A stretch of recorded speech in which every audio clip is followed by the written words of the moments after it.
प्रत्येक महिन्यात या 2 एकादशी येत असतात, त्यामुळे त्या एकादशींना वेगवेगळे महत्त्व असते।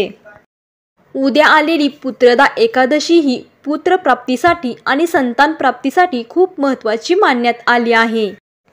पुत्रदा एकादशीला खूप महत्त्वाचे स्थान आहे। असे मानले जाते की ज्यांना मुलंबाळ होत नाही, संतान प्राप्ती होत नाही, अशा व्यक्तीने पुत्रदा एकादशीला व्रत केले, उपासना केली तर नक्कीच त्यांना संतान प्राप्ती आणि पुत्रप्राप्ती होऊ शकते।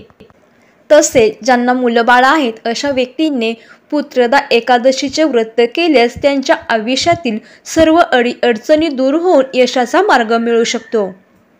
त्यासाठी पुत्रदा एकादशी दिवशी प्रत्येक आईने आपल्या मुलाच्या प्रगतीसाठी, जीवनात यशस्वी होण्यासाठी एक उपाय करायचा आहे। तर चला तर पाहूया असा कोणता उपाय आहे, त्यामुळे तुमच्या मुलांच्या आयुष्यातील सर्व दोष अडचणी नष्ट होतील।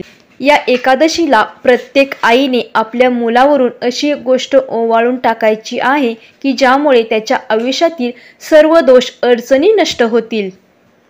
या उपायाने तुमची मुले अभ्यास करू लागतील आणि त्यांच्यातील हट्टीपणा कमी होईल। तुमची मुले खूप हट्टी असतील, अभ्यासात त्यांचे मन लागत नसेल, खूप चिडचिडपणा करत असतील तर तुम्ही हा उपाय करू शकता। तर तुम्हाला हा उपाय संध्याकाळी करायचा आहे। या उपायासाठी तुम्हाला या वस्तू लागणार आहेत। एक म्हणजे पिवळी मोहरी, खडे मीठ, कापूर आणि बेलाची 2 पाने लागणार आहेत। हा उपाय अतिशय प्रभावी आहे, त्यामुळे तुम्ही हा उपाय नक्की करावा। आपल्याला या उपायांची सुरुवात ही सकाळपासूनच करायची आहे। आपण तोडून आणलेली बेलाची 2 पाने ही आपल्या घरातील महादेवाच्या पिंडीवर व्हायची आहेत। त्यानंतर 5 नंतर ही वाहिलेली 2 बेलाची पाने आपल्याला घ्यायची आहेत। त्यानंतर तुम्हाला जे साहित्य सांगितले आहे ते म्हणजे पिवळी मोहरी, खडे मीठ आणि कापूर, या तिन्ही गोष्टी आपल्याला या बेलासोबतच घ्यायच्या आहेत। आपल्या मुलाला आसन टाकून पूर्वेकडे तोंड करून बसवायचे आहे आणि आपले तोंड हे पश्चिमेकडे करायचे आहे। नंतर या सर्व गोष्टी आपल्या मुलांच्या डोक्यावरून 7 वेळा ओवाळून टाकायच्या आहे। नंतर या ओवाळून टाकलेल्या वस्तू एखाद्या झाडाखाली नेऊन टाकायच्या आहे। आपल्या मुलांमधील हट्टीपणा कमी होऊन त्यांचे अभ्यासात मन लागावे, त्यांच्या जीवनातील सर्व दोष नष्ट होऊन त्यांचे जीवन हे यशस्वी व्हावे, यासाठी आपल्याला भगवान शिवशंकराला प्रार्थना करायची आहे।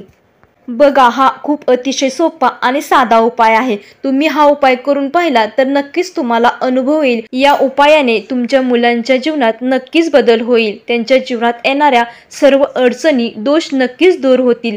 हा उपाय तुम्ही प्रत्येक एकादशीला सुद्धा करू शकता। बघा, नक्कीच तुमच्या मुलांमध्ये फरक जाणवून येईल। हा उपाय अतिशय सोपा आणि साधा आहे, तुम्ही नक्की करू शकता। हा व्हिडिओ तुम्हाला आवडला असेल तर व्हिडिओला लाईक करा आणि चॅनलला सबस्क्राईब करा। धन्यवाद।